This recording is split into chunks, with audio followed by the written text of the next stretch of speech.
So it's been a minute. I haven't really been recording because this month has been kind of nuts in terms of life updates and getting things prepped and ready. I'm essentially selling all of my things and moving across the US to Seattle, Washington. I won't know anyone there. I'm 33, I've lived in St. Louis my entire life, and I've been wanting to move for probably the past few years now. Couldn't quite figure out where I wanted to go, what I was gonna do for work, and all that stuff. So in this video, I'm kind of gonna give you just a life update, what to expect kind of on this channel, and hopefully you're along for the ride. Let's get started.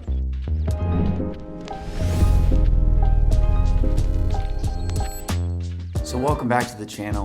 This is Flown On, I'm Brad, and on this channel we talk about topics like minimalism, visual arts like street photography and videography, cars, and tattoos. So first things first, to point out the obvious, no sofa behind me.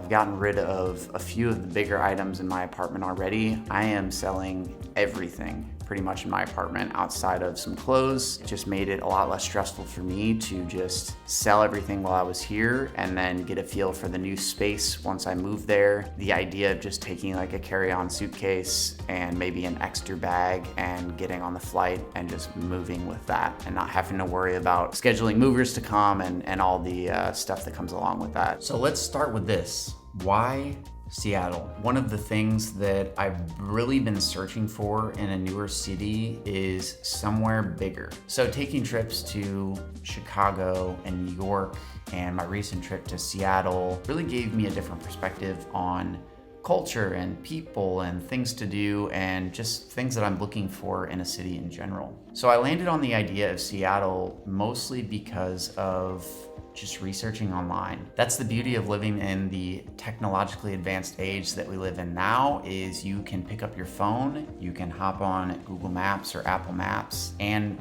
navigate through the city. Or you can watch someone on YouTube literally walk with their camera and give you the vibe of what the city feels like. See the visuals of downtown, the different restaurants, the people walking outside.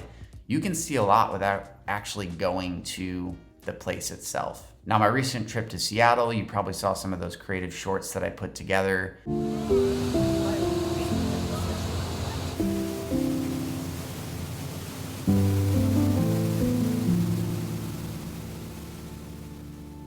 Just little snippets of different areas that I visited.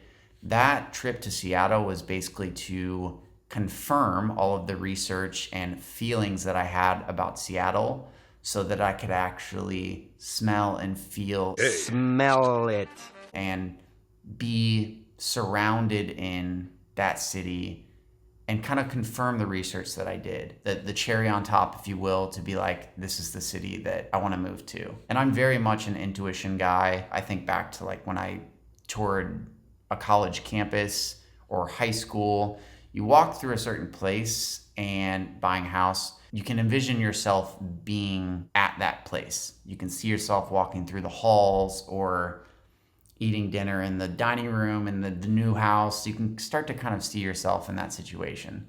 And walking through the streets of Seattle, I very much got those feelings of, this feels like a city I could be in. These feel like good people. People were talkative, even though from what I read, the whole Seattle freeze thing, I think there's an element to that in every city that you go to. Stop talking to me. Perfect. It felt like somewhere that I could actually grow and learn and do cool things. It got me excited. Having my camera or cameras there for street photography and videography, everything is new and fresh. Creatively, you just feel so inspired again. I'll give you one side note, and I think some of you can relate, maybe the photographers out there, but I've lived in St. Louis for 33 years. I've hit so many of the areas, Central West End, downtown, all these different areas to just go out and shoot. And I've actually came across images that were of the exact same thing on my hard drive without realizing it in the moment, that I had taken a picture of the same thing like 2 years ago from going to these spots so many times. And that to me was just kind of like I've gotten to that comfortable point where I've just been here for so long. I know the area, kind of hit up the same places, and I really wanted to break out of that mindset. And I kind of compare that mindset to the job that I had before the one I'm in currently. I was at a startup for about 7 years, and the idea of changing to a new job was so overwhelming. You start thinking about, now I gotta redo my resume. I haven't done that in forever, and I'm not gonna know anyone, and I might have to start over. But on the flip side, there is so many positives to starting from ground zero again. And if you watched how I kind of came up with the name Flow Not Even, that's a lot of this channel, is breaking out of that comfort zone, being uncomfortable. Because when you're uncomfortable is when you typically learn the most. Starting this job that I'm in currently, it led me to the move to Seattle that's about to happen at the end of this month. If it wasn't for me leaving that job before, who knows? I probably would have been, in this same spot for a long time. That feeling of being somewhat stuck. Thank you to my ex-girlfriend for that, because she definitely pushed me to make the move, and she actually worked at the company that I am at currently. She worked there previously and kind of made a connection.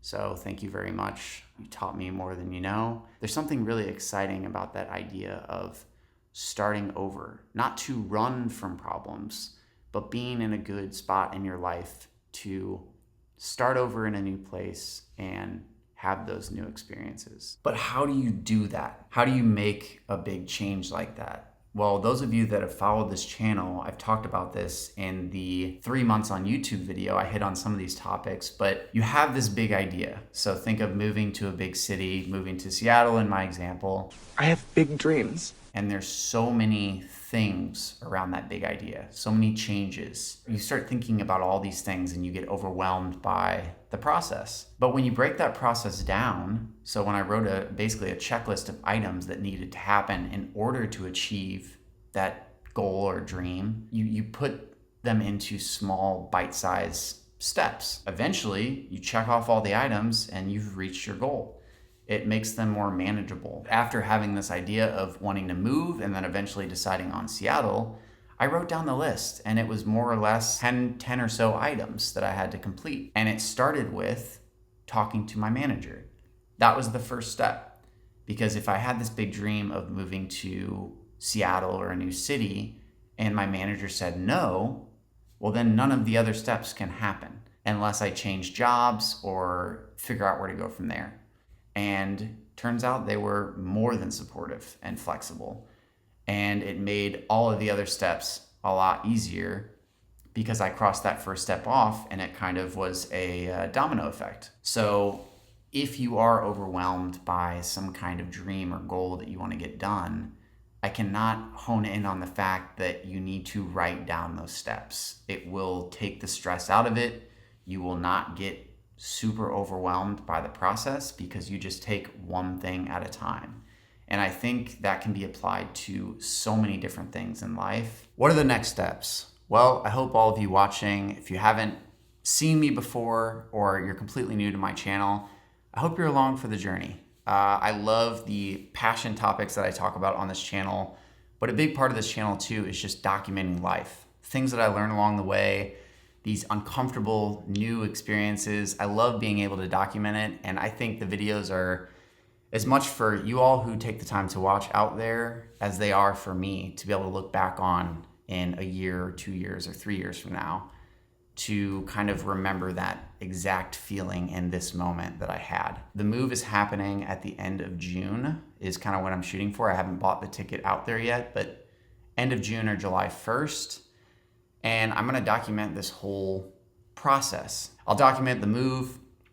I'll document you'll get a new apartment tour, the furniture that I'm gonna choose and kind of eventually lay out in the apartment. I love furniture and furniture design and all that stuff. So getting to design a space from scratch in a smaller space kind of makes me a little bit more creative in terms of items that have more of a multifunctional purpose. Feelings of being in Seattle, not knowing anyone versus being in St. Louis and kind of that whole change. There's gonna be a lot around this whole topic. So I think this is gonna be really, really fun, and I think it's gonna be a pivotal milestone in my life that I'm gonna be very appreciative in the future that I took the opportunity to do while I was at this age and single and all the things. So punch the like button below. It helps recommend this video to other people, and I hope you subscribe and follow along. See you on the next one.